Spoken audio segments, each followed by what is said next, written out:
नमस्ते सबैजनालाई। हाम्रो वनपाखामा चाहिँ ऐसेलु पाकिरहेछ। ऐसेलु खाऊँ है साथीहरू। कस्तो झुप्पै पाकिरहेछ हेर्नुहोस् है, कति मिठो हुन्छ। अनि यो चाहिँ हाम्रो बोका आइरहेछ। बाख्राहरू वनमा चराउँदै थियो। अब यताउति अब बाख्रा तलतिर जाँदैछ, रोटै रोट तलतिर लाँदै गर्नु पर्यो। अब त्यसपछि अब हाम्रो रोड चाहिँ यस्तो छ। त्यसपछि यो स्कुटर, अनि त्यसपछि हाम्रो नौधारामा चाहिँ हामी पानी थाप्दै हुनुहुन्छ उहाँ म्याम।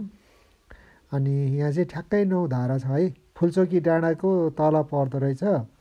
हामी चाहिँ फुलचोकी डाँडामा माथि फुलचोकमा जानु सकेन, त्यही भएर चाहिँ नौधारामा हामी पानी गर्दैछौँ यहाँ तल। धन्यवाद।